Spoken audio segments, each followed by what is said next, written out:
ضياء لسه ما طلعش. كتروا من الدعاء يا جماعة ربنا ينجيه. لسه فاضل ضياء ومعاه 5 تانيين تحت الأنقاض. في أطفال خرجت عايشة وفي ناس خرجت متوفية ربنا يرحمهم. ضياء اللي لسه مفقود ما طلعش. لسه في 5 تانيين.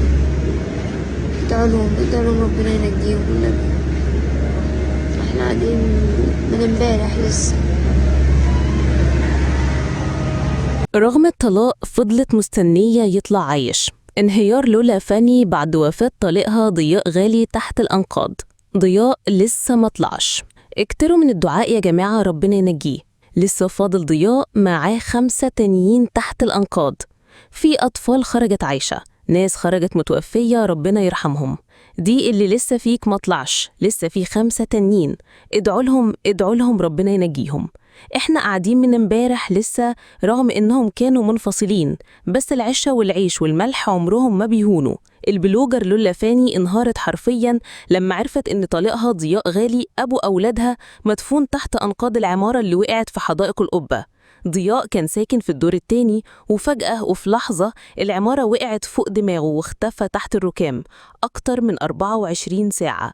ورغم الطلاق لولا فضلت وكل شوية تقول ادعوا لضياء أبو أولادي تحت الأنقاض يا رب يطلع عايش. للأسف الحماية المدنية قدرت تطلع جثمان ضياء بعد ساعات طويلة من الحفر والبحث، وكان واحد من ضمن 5 ضحايا ماتوا في الحادث. لكن في وسط الحزن ربنا كتب النجاة ل8 أشخاص طلعوا أحياء، منهم أطفال وستات كبار، وانتقلوا بسرعة لمستشفى الزيتون التخصصي. اللي حصل مأساة بجد، بس اللي يوجع القلب أكتر هو مشهد لولا وهي بتنهار على فقدان أبو أولادها حتى بعد الطلاق. العشرة عمرها ما تهون، ربنا يرحمه. ونشرت لولا بعد علمها بالوفاة بوست كتبت فيه معقول أنزل بوست موتك يا ضياء، إنا لله وإنا إليه راجعون، ادعوا له بالرحمة وادعوا لنا يربط على قلوبنا بالصبر يا رب. كتروا من الدعاء يا جماعة ربنا ينجيه. لسه فاضل ضياء ومعاه 5 تانيين تحت الأنقاض. في أطفال خرجت عايشة وفي ناس خرجت متوفية ربنا يرحمهم. ضياء اللي لسه مفقود ما طلعش. لسه في 5 تانيين.